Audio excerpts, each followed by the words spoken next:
आज हमारे साथ में एक बार फिर मौजूद हैं समाजवादी पार्टी के फाउंडर नेता हाजी परवेज अंसारी। परवेज भाई, क्या हाल चाल है? जी बढ़िया हूँ, फर्स्ट क्लास। आप घर पे बैठे हैं, 7 मई को मतदान हो रहा है।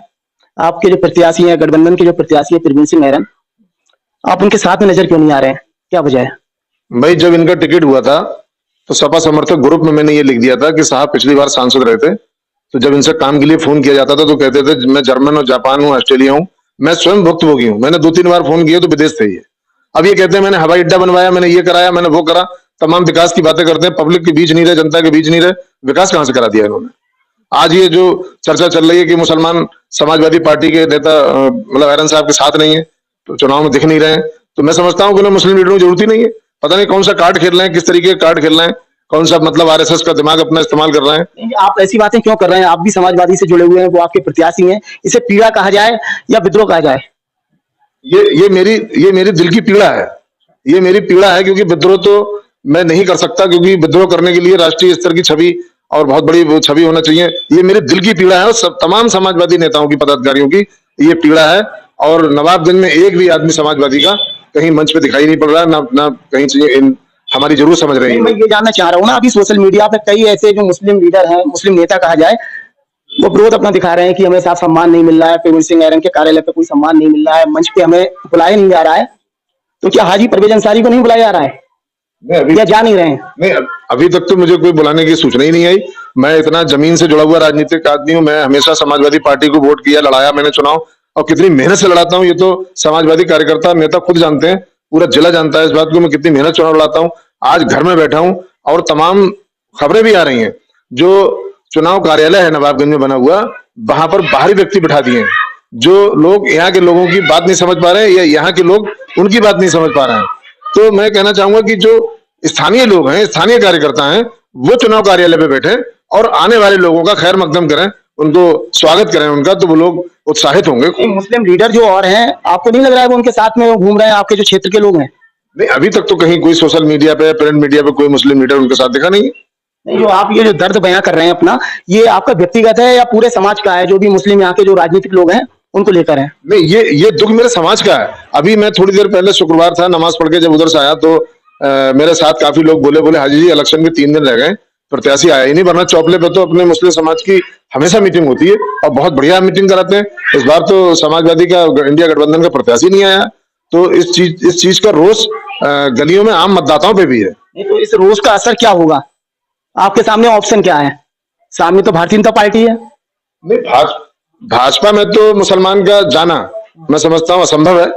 और जहां सवाल वोट डालने का है, तो तौकीर मियां ने बरेली से अखबारों के माध्यम से बता दिया सोशल मीडिया पे कि इंडिया गठबंधन के प्रत्याशी 2010 के दंगे के आरोपी हैं, इन्होंने दंगा कराया बरेली के अंदर। नहीं, वो तो राजनीतिक पार्टी के हैं, दूसरी पार्टी है उनकी, वो तो अगर कोई अपनी कमेंट कर रहे हैं उनका विषय अलग है, लेकिन आप समाजवादी से जुड़े हुए हैं, समाजवादी के प्रत्याशी हैं प्रवीण सिंह ऐरन, तो आपकी क्या सोच है? ऐसा वास्तव में ठीक है क्या ये बात? बहुत लंबा समय हो गया, अब हम समाजवादी वाले बने रहे, दरी फट्टे बिछाते रहे। अब आने वाला वक्त हमारा दरी फट्टों का नहीं है। हम नेता हैं, इज्जत और सम्मान चाहते हैं, और अगर जिस तरीके से सम्मान मुसलमानों को नहीं दिया जा रहा, तो मैं 100% बता रहा हूं कि मतदाता घर से नहीं निकलेगा और मुसलमानों का परसेंटेज भी कम होगा। और जो पढ़ा लिखा लोग है, वो लोग जो है पढ़े लिखे मतदाता, वो नोटा भी दबाने का काम करेंगे, नोटा पे वोट डाल देंगे। आपको लग रहा है आपकी बात का असर होगा? कैसे लग रहा है आपको? नहीं, मैं तमाम जो चर्चा है लोग कह रहे हैं, उस बात को मैं दोहरा रहा हूँ जो लोग कह रहे हैं। चुनाव फिलहाल कैसा होने वाला है इस बार? जो बसपा के प्रत्याशी थे मास्टर छोटेलाल गंगवार, उनका पर्चा खारिज हो गया। अब सामने भाजपा प्रत्याशी हैं और गठबंधन प्रत्याशी हैं, इन दोनों के बीच में मुकाबला होना है। उसके बाद में आप जैसे जो लोग मुस्लिम समाज के जो लीडर हैं वो विद्रोह कर रहे हैं अपने ही प्रत्याशी का, तो कैसा चुनाव होने वाला है फिर? मास्टर साहब का पर्चा तो खारिज होना, पता नहीं, मेरे समझ में नहीं आ रही बात। इतने पुराने आदमी, पर्चा खारिज हो गया। हाँ, पर्चा खारिज होने का जहां सवाल है, तो उसमें फायदा मुझे लगता है, बहुत बड़ा फायदा भारतीय जनता पार्टी को मिलने जा रहा है। क्योंकि जो वोट है बीएसपी का, वो पिछली बार भी चला गया और इस बार भी भाजपा के खाते में चला जाएगा। आपको लग रहा है भारतीय जनता पार्टी का फायदा होगा? हाँ, भारतीय जनता पार्टी का फायदा सामने है। तमाम बीएसपी के वोटर, जो बीएसपी को वोट करने वाले लोग हैं, वो उनके साथ घूम रहे हैं। ये बात इसलिए तो नहीं कह रहे हैं क्योंकि मेरी जानकारी जो है कि आपका जो परिवार है, आपके जो पिताजी थे, उनकी जो शुरुआत हुई थी वो भारतीय जनता पार्टी से ही हुई थी। ऐसा तो नहीं वो असर अभी तक आपके अंदर हो? नहीं, उस वक्त तो देखिए मैं बताऊं, कांग्रेस और जनसंघ, उसके बाद बीजेपी, यही पार्टी थी। लेकिन जहां सवाल है, मेरे पिताजी आज भी जीवित हैं और उनके ख्याल आज भी संतोष जी से मिलते थे।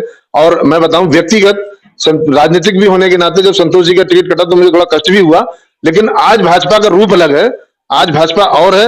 वो पिछले भाजपा थी, वो अटल बिहारी वाजपेयी जी की थी। नहीं, संतोष जी का टिकट कटा, आपको दुख हुआ? आपको क्यों दुख हुआ? आप समाजवादी के नेता हैं, समाजवादी प्रत्याशी के लिए पसंद करेंगे और भाजपा प्रत्याशी के लिए? उनका दुख मुझे इसलिए हुआ कि मैंने एक हजार लोगों में देखा, 200 लोगों में देखा, कहीं मेरा काम कभी पड़ा तो मुझे हमेशा उन्होंने सम्मान दिया। और मैं समझता हूं, मुझे नहीं, आज तमाम बहुत से लोगों को इस बात का अफसोस हुआ कि संतोष जी भले आदमी थे और हमारा काम बड़ा आसानी से हो जाता। भले आदमी आपको पीवी सिंह आर्यन नहीं दिख रहे हैं, वो कौन से गलत हैं? आर्यन साहब के लिए तो मैं बता चुका आपको कि भाई फोन करते हैं तो वो जर्मन, जापान, ऑस्ट्रेलिया होते हैं। मैं खुद अपने काम के लिए 3 बार फोन किया उनको, वो विदेश होते हैं, तो उनसे काम कैसे होंगे? थाने तहसील में तो तमाम लोग बैठे हैं काम कराने वाले। अब तो पुलिस की डीलिंग इतनी बढ़िया है, अब मतलब कि डायरेक्ट जाए, आप पुलिस बैठ के सुन रही है। योगी महाराज की सरकार में पुलिस बैठ के सुन रही, काम है, विस्तार हो जाएगा। परवेज भाई के जो भी समर्थक हैं उनसे क्या कहना चाहेंगे? किसे वोट दें वो? अगर यही रवैया रहा, अभी 3 दिन बाकी है, अगर आर्यन साहब का यही रवैया रहा तो जो आम जन की आवाज है नोटा पर दबाने की और मतलब वोट परसेंटेज कम करने की, वोट डालने नहीं जाएंगे। हम ये अभी भी कह रहे हैं कि महिलाएं हमारे घरों की निकलना मुश्किल है, क्योंकि जो वीडियो आ रही है पिछले 2 चरण की, उसमें महिलाओं के साथ जो है पोलिंग बूथों पर अपमान करने का भी काम किया गया। इसलिए महिलाएं अपने आप को पोलिंग बूथ पर सुरक्षित नहीं समझ रही। इससे पहले के जो 2-3 चुनाव हुए उसमें इस्लाम साबिर परिवार से कोई ना कोई खड़ा होता था। इस बार वो नहीं हुए, उनकी जगह मास्टर छोटेलाल आए, उनका भी पर्चा खारिज हो गया। तो जब इस्लाम साबिर खड़े होते थे तब मुस्लिम जो वोट था, मुझे लग रहा है काफी संख्या में उनकी तरफ जाता था। अब तो कोई प्रत्याशी है ही नहीं बसपा से, तो कहाँ जाएगा वोट वो? जब इस्लाम साबिर परिवार से जब कोई चुनाव लड़ता था तो उन्होंने 3 लाख, 3.25 लाख, 2,98,000 और 2.5 लाख इतना वोट हमेशा उन्हें मिलता था। और आज इत्तेफाक है कि भाई उस परिवार में साबिर भाई से मेरी बात हुई थी, तो कह रहे भाई मेरा स्वास्थ्य ठीक नहीं है, इस बार मैं चुनाव नहीं लड़ पाऊंगा। तो वो नहीं लड़ पाए, कोई कारण रहा। और अब बाकी लास्ट में जो बसपा का वोट है, बसपा का वोट तो सीधे सीधे जो है भाजपा वाले मना ही लेंगे, मुझे लगता है। प्रवीण सिंह आर्यन की इस स्थिति से, इंडिया गठबंधन प्रत्याशी जो आर्यन साहब है, ये इस स्थिति से मुसलमानों को भी नहीं समझा पाएंगे और तमाम दूसरे लोगों को नहीं समझा पाएंगे। जब जाएंगे ही नहीं तो वोटर समझेगा कहां से? आप चाहते क्या है? क्या चेंजिंग आनी चाहिए आपके जो प्रत्याशी हैं उनमें? अब 3 दिन में क्या चेंजिंग ला सकते हैं? चेंजिंग 3 दिन में यही ला सकते हैं कि भाई किसी वक्त किसी के घर रात में पहुंच सकते हैं। अब तो मीटिंगों का दौर खत्म हो जाएगा परसों से। हम तो ये चाहते हैं कि हम तो मंच से बोलने वाले कार्यकर्ता हैं, अपने समाज को संबोधित करने वाले लोग हैं, हमें मंच साझा करना चाहिए था, हमें बैठाना चाहिए मंच पे। और सम्मान नहीं मिल पाया आपको? कहीं से कहीं तक कोई मुसलमान का सम्मान है ही नहीं, चाहे कोई सा पदाधिकारी हो, चाहे नगर अध्यक्ष हो, चाहे मैं राष्ट्रीय कार्यकर्ता हूं, चाहे जिले का हो। नवाबगंज में कोई भी मुस्लिम पदाधिकारी या सभासद ये नहीं कह सकता कि मुझे पार्टी में कहीं सम्मान मिला। यानी तमाम जो मुस्लिम लीडर हैं उनको लेकर आप ये बात कह रहे हैं, ना कि अपने लिए अकेले? नहीं, मैं सबके लिए कह रहा हूँ, ये सबके लिए कह रहा हूँ, ये सभी मुस्लिम नेताओं की, समाजवादी नेताओं की ये पीला है। आपकी आपस में बात तो होती होगी, जो भी आपके समकक्षी, जो भी आपके जो लीडर है मुस्लिम समाज के, तो क्या बात आती है सामने निकल के? हाँ, मुस्लिम लोगों से मेरी बात हुई, कई सभासद हैं हमारे, कहना चाहिए ये हमारे बाट के ही हैं सभासद, ये क्या नाम अपना, खुर्शीद आलम, और पीछे उधर हसीब, ये मुस्लिम सब समाजवादी के हैं।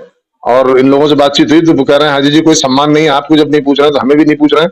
अब जैसे नवाबगंज के एक वरिष्ठ अधिवक्ता हैं भाई सारिक एडवोकेट, हर चुनाव में हमारे पास फोन आता है, परवेज भाई आज फला जगह मीटिंग है, आपको मेरे साथ चलना है। अगर कहीं मीटिंग अच्छी है तो हम कहते थे सारिक भाई मीटिंग है आज वहां चलना है।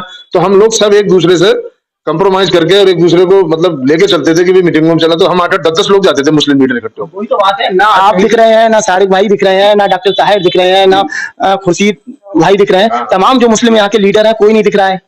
ये लीडर जो नहीं दिख रहे हैं, इसकी वजह से तो वोट परसेंटेज कम होगी इनकी। मैं समझता हूँ कि अधिकतर महिलाओं के वोट कम पड़ेंगे इस बार, मैं आपको बता चुका हूँ। महिलाओं के कम क्यों पड़ेंगे? महिलाओं इसलिए पड़ेंगे, पिछले 2 चरण जो हुए हैं, 3 चरण जो चुनाव हुआ है, उसमें जो वीडियो आए हैं कि वोट महिलाएं लाइन में खड़ी हुई हैं और मतलब जो है सुरक्षा गार्ड अपमानित कर रहे हैं, धक्का मुक्की कर रहे हैं, अपमान कर रहे हैं मुस्लिम महिलाओं को। क्या लास्ट में क्या कहना चाहेंगे अपने प्रत्याशी से और मुस्लिम समाज के जो लोग हैं उनसे? मुस्लिम समाज के लोगों से मैं यही कहूंगा कि भाई आप जो समाज फैसला लेगा, मैं समाज के साथ हूँ। और समाज जो अभी 2-3 दिन फैसला लेने में बाकी हैं, अगर कोई ऐसा इनके हक में कोई अगर ऐसा सूरज निकल आए तो अभी भी इंडिया गठबंधन के पास में टाइम है कि जाके और जनता के बीच अपनी बात कह सकते हैं।